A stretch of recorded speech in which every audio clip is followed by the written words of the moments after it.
আসসালামু আলাইকুম গাইস, কেমন আছেন আপনারা সবাই? আশা করি ভালো আছেন। তো আল্লাহর রহমতে আমিও ভালো আছি। তো কথা হলো এনরিককে নিয়ে। গতকাল রাতে রিয়াল মাদ্রিদ ম্যাচের সময় এনরিকের এই ছবিটা প্রচুর পরিমাণে ভাইরাল হয়েছে। তার কারণ হলো সে বেঞ্চে বসে কাঁদতেছে, ঠিক আছে ভাই? দেখে খুবই খারাপ লাগলো। সে অনেক প্রতিভা নিয়ে আসছিল রিয়াল মাদ্রিদে, কিন্তু সে নিজেকে প্রমাণ করতে পারতেছে না। কার্লো আনচেলত্তি যখন রিয়াল মাদ্রিদের কোচ ছিল তখন সে প্রায় সুযোগ পেত, আর সুযোগ পেলে গোল করতোই ভাই, মিস নাই, ঠিক আছে? তো কিন্তু জাভি আলোনসো আসার পর রিয়াল মাদ্রিদের অবস্থা খুবই খারাপ। পুরো দীর্ঘ স্টার্টিং 11 থেকে আউট। ভালভার্দেকে আমরা দেখতে পাচ্ছি রাইট ব্যাকে। আর আমরা তো মানে কি বলবো, প্রত্যেকটা ম্যাচ এমনভাবে হারতেছি কিংবা ড্র করতেছি, এগুলো মানা যায় না। ছোট ছোট টিমের সাথে এগুলো কোনোভাবে মানানসই না।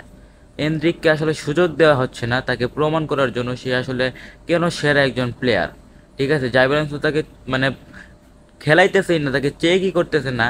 তাহলে ভাই সে কেমনে কি করবে আমি বুঝতেছি না। এভাবে চলতে থাকলে সে বিশ্বকাপ স্কোয়াড থেকে ছিটকে যাবে, ব্রাজিলে কোনোভাবে ডাক পাবে না। কার্লো আনচেলত্তি তাকে কি দেখে দলে ডাকবে এটা আমি বুঝতেছি না।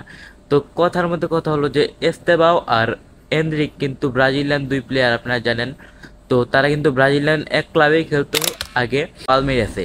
তো সেখান থেকে এনরিক আসছে রিয়াল মাদ্রিদে, আর এস্তেবাও তো কয়েকদিন আগে আপনারা দেখলেন যে চেলসিতে আসছে। তো দুইজনের অবস্থা পুরাই ভিন্ন বর্তমানে, ঠিক আছে? চেলসিতে ওই অন্যদিকে এস্তেবাও আগুন ঝরা পারফরমেন্স করতেছে, ব্রাজিলের হয়ে আগুন ঝরা। তার তো ভাই বিশ্বকাপে পুরা নিশ্চিত হয়ে গেছে সে থাকবেই, কিন্তু এনরিকের বিশ্বকাপে কোনো জায়গা হবে কিনা সেটা নিয়ে অবস্থা খারাপ ভাই। এখন যদি ক্লাব না ছাড়ে ওর কেরিয়ার ধ্বংস হয়ে যাবে, আমি বলে দিলাম, ঠিক আছে? তো আপনাদের মতো আপনারা জানাবেন। ভালো থাকবেন, সুস্থ থাকবেন। আল্লাহ হাফেজ।